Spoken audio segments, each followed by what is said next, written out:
Russia Ukraine যুদ্ধের মর্মান্তিক সংঘর্ষের মধ্যে ঘটে যাওয়া এক অবিশ্বাস্য ঘটনা। এক রাশিয়ান সৈন্য শত্রুপক্ষের ড্রোন আক্রমণের মধ্যেও অলৌকিকভাবে বেঁচে যায়।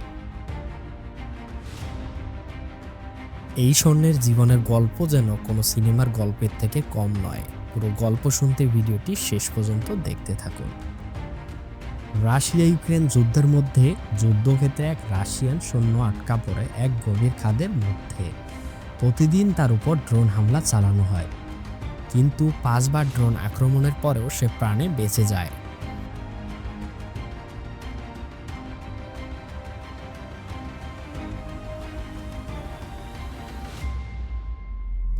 এক সপ্তাহের অভুক্ত অবস্থায় তার শরীর ক্রমশ দুর্বল হয়ে পড়ে। সে উপায় না দেখিয়ে ভয়কে উপেক্ষা করে ধীরে ধীরে খাদ থেকে বের হওয়ার চেষ্টা করে। ঠিক তখনই শত্রুপক্ষের একটি ড্রোন এসে হাজির হয়, যা তাকে লক্ষ্য করে থেমে যায়। ড্রোনটি প্রথমে ধ্বংস করার জন্য প্রস্তুত হয়, কিন্তু ড্রোন অপারেটরের মন একদম বদলে যায় তার করুণামাখা মুখটা দেখে। এরপর ড্রোনটি কিছু দূরে গিয়ে তার বোমা ফেলে দেয় এবং সৈন্যটির দিকে ফিরে এসে তাকে পথ দেখাতে শুরু করে। সৈন্যটি ভীষণ দুর্বল শরীরে ড্রোনের পথ দেখানো অনুসরণ করতে থাকে। ক্ষুধা তৃষ্ণায় বারবার সে বসে পড়ে।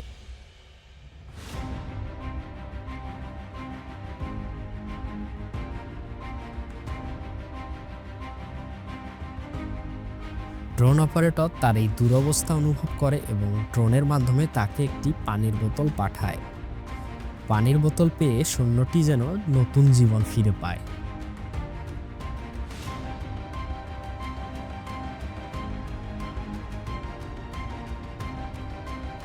সে ড্রোনের প্রতি কৃতজ্ঞ হয়ে নতুন উদ্যমে পথ চলা শুরু করে।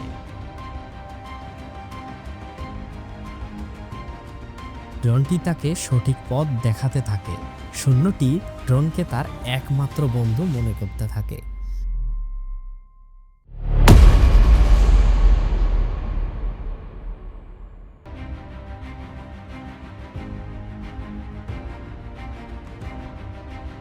কিন্তু দুর্ভাগ্যবশত সে ভুল করে নিজের দলের কাছে চলে যায়। তার দল তাকে শত্রু ভেবে গুলি চালায়।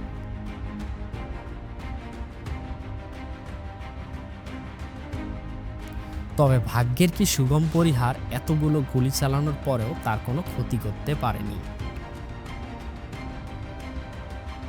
তবে কিছুক্ষণ পর ইউক্রেনীয় সেনারা এসে তাকে বন্দী করে নেয়। বন্দী হওয়ার পরেও যেন তার জীবন সহজ হয় না, কারণ যুদ্ধের ভয়াবহতা ও দুঃস্বপ্ন তাকে তাড়া করে বেড়ায়। এই ঘটনাটি প্রমাণ করে যুদ্ধ কেবল ধ্বংস, অশ্রু আর যন্ত্রণার গল্প। যুদ্ধ কোনো সমস্যার সমাধান নয়, মানবিকতা আর শান্তি একমাত্র সঠিক পথ।